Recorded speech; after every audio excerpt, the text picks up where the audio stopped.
Hello, আজকের ভিডিওটা আমার সিঙ্গেল দাওরদের জন্য। আমাকে অনেক কমেন্ট আসে আমাদের জন্য কিছু ভিডিও দাও, এমনকি লাইভেও আমার অনেক দাওরা আছে যারা আমাকে বলে যে আমাদেরকে কিভাবে আমরা মেয়ে পটাবো তার মতন করে একটা ভিডিও দাও। তো আজকে আমি পুরো বলবো কিভাবে মেয়ে পটাবে। দেখবে অনেক ছেলেরা আছে যাদের মধ্যে কোনো কোয়ালিটি নেই, কোয়ালিফিকেশন নেই, এমনকি দেখতেও সুন্দর না, বা তারা কোনো রিচ ফ্যামিলির ছেলেও না, তবুও তাদের পিছনে মেয়েরা ঘুরছে। তারা নাকি 4-5টা মেয়েদেরও পটিয়ে ফেলে, কিন্তু অনেক কোয়ালিফিকেশন ছেলে আছে সুন্দর, এমনকি তাদের মধ্যে অনেক কিছু আছে, তারা অনেক রিচ পরিবারে, টাকা পয়সা ভর্তি আছে, তবুও তাদের পিছনে মেয়েরা আসে না। কি কারণে বলো তো? নিশ্চয়ই এর পিছনে কোনো একটা রহস্য তো আছেই। সেই রহস্য খুঁজে বের করবো আজকে আমরা, ঠিক আছে? তার জন্য কিন্তু ভিডিওটা পুরো দেখতে হবে, না হলে কিন্তু কোনোদিন মেয়ে পটাতে পারবে না।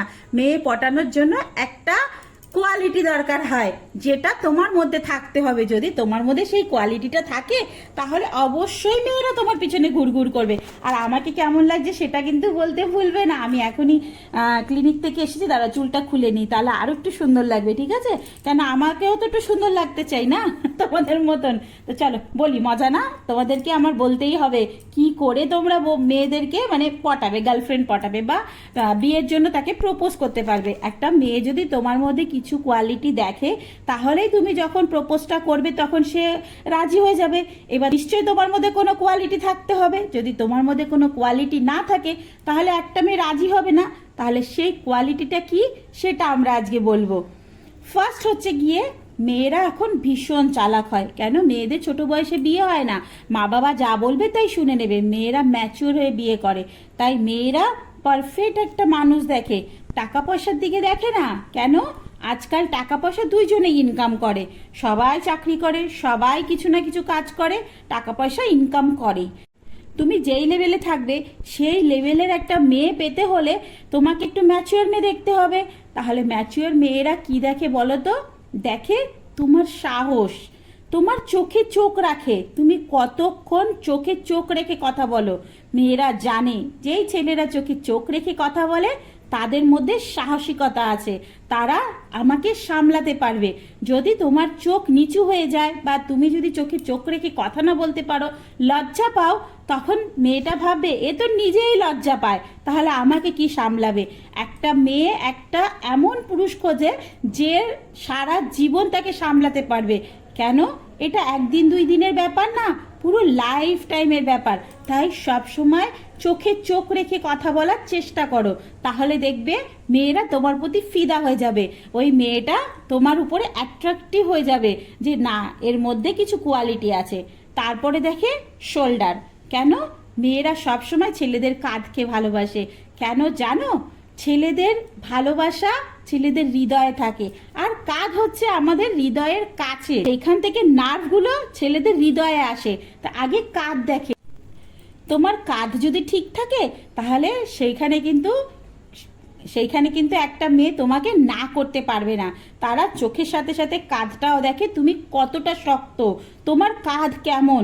তুমি কথা বলার সময় যদি একটু কাঁধটাকে নিচু করে বসো, একটু ঝুঁকে রাখো, সেই সব ছেলেদের কিন্তু মেয়েরা পছন্দ করে না। যদি তোমার কাঁধ শক্ত থাকে, তাহলে একটা মেয়ে ভাবে এই ছেলেটা কাঁধে আমি সারা জীবন ভার রাখতে পারবো। যদি তুমি তোমার গার্লফ্রেন্ডের ভারই না রাখতে পারো, তাহলে বিয়ের পরে কিভাবে সংসার চালাবে? একটা মেয়ে এইভাবে। তাই অবশ্যই কাঁধকে শক্ত রাখতে হবে, তোমার কাঁধকে সবসময় সোজা রাখতে হবে, কখনো কাঁধ ঝুঁকে কথা বলবে না। কোনো মেয়েকে তুমি যখন প্রপোজ করতে যাচ্ছ, আই কন্ট্যাক্টের সাথে কাঁধকেও শক্তভাবে রাখতে হবে। থার্ড দেখে, তুমি তাকে ডাইরেক্ট যে বলো না, মেয়েরা কিন্তু ডাইরেক্ট যারা বলে তাদেরকে পছন্দ করে না, জানো? একটু ধীরে ধীরে বলো, মানে স্টপ করে করে বলো, মানে তুমি তাকে বলার সুযোগ দাও। তুমি যদি ফট করে তাকে বলে ফেলো আমার তোমাকে পছন্দ, তুমি কি আমাকে বিয়ে করবে, সেরকম ছেলেকে কিন্তু মেয়েরা পছন্দ করে না। তোমার প্রতি আকর্ষণ জাগাও, মেয়েরা দেখে তুমি কিভাবে রেসপেক্ট করো, তুমি মা বাবাকে কিভাবে সম্মান করো। তুমি একটা জায়গায় যাচ্ছ, চেয়ারটা আগিয়ে দিচ্ছ, মার ব্যাগটা ধরছো, মাকে কষ্ট দিচ্ছ না, মেয়েরা কিন্তু এটা দেখে, ছেলেরা যদি নিজের মাকে ভালোভাবে রাখতে পারে তাহলে একটা বউকেও সুখে রাখতে পারবে, এইভাবে মেয়েরা, বুঝলে? তাই মেয়ে পটাতে গেলে আগে নিজেকে এরকম নেচারের হতে হবে। আত্মীয় স্বজনের সঙ্গে কেমন ব্যবহার করছো, তোমার পরিবারের সাথে যদি তুমি ভালো ব্যবহার না করো তাহলে মেয়েটা কিভাবে বুঝবে যে তুমি বিয়ের পরে তার পরিবারের সাথে ভালো ব্যবহার করছো? যদি মেয়েরা সব সময় এটাই চায় আমি আমার শ্বশুর শাশুড়িকে ভালোবাসবো, কিন্তু আমার যে হাজবেন্ড থাকবে বা আমার যে বয়ফ্রেন্ড থাকবে সে যেন আমার মা বাবাকে ভালোবাসে, বুঝলে? তো তুমি যদি মা বাবাকে ভালোবাসতে পারো তাহলে কিন্তু একটা মেয়ে তোমার প্রতি ফিদা হয়ে যাবে।